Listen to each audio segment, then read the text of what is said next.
In other legal matters, the ANC has defended its decision to support the impeachment of the Western Cape Judge President John Hlophe and retired Judge Nkola Motata.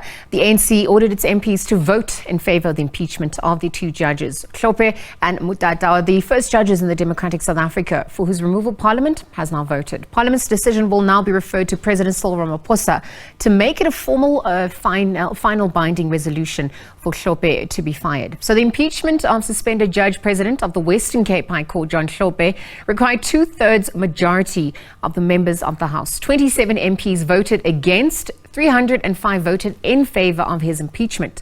Hlophe was found guilty of gross misconduct for trying to influence two Constitutional Court judges to vote in favour of former President Jacob Zuma in his corruption case with French arms company Thales. Mbekezeli Benjamin, Research and Advocacy Officer at Judges Matter, now joins us via video link to unpack a little bit further. Mbekezeli, good afternoon and thanks for your time with the SABC at this hour. Good afternoon, Lisa. Thank you very much for having us. Legal matters at hand. Let's talk to the resolution to remove Judge John Hlophe from office passed in Parliament yesterday. Just get your thoughts on the matter. Well, yesterday's resolution by Parliament was a vindication of the Constitution.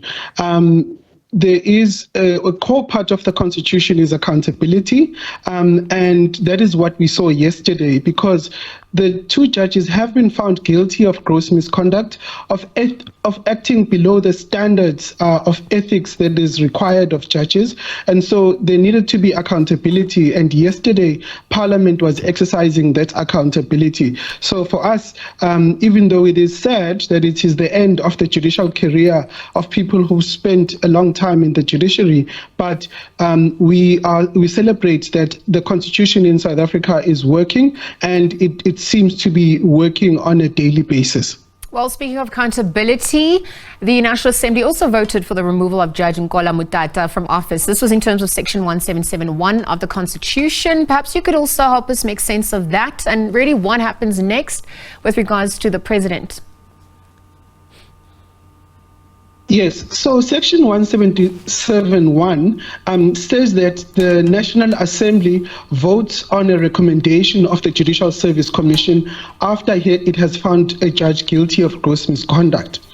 Section 177(2) goes on and says, after the National Assembly passes a resolution with 2/3 of its members, then it sends that resolution to the President, and then the President must implement the resolution by Parliament. So that means the President has no decision-making power; he has to execute it. And so what that practically means is that the President will receive a resolution from the National Assembly, and then he will sign a presidential proclamation with a specific date from when the judges stop becoming judges, so the date on which they are officially removed from office. Mbekezeli, there are different terms that have been used. Perhaps you can help us make sense of that, given that this is the first time in the democracy of South Africa that a judge is to be removed by majority vote in Parliament. Perhaps you could speak to what happens to his practicing rights, benefits as a judge president as well,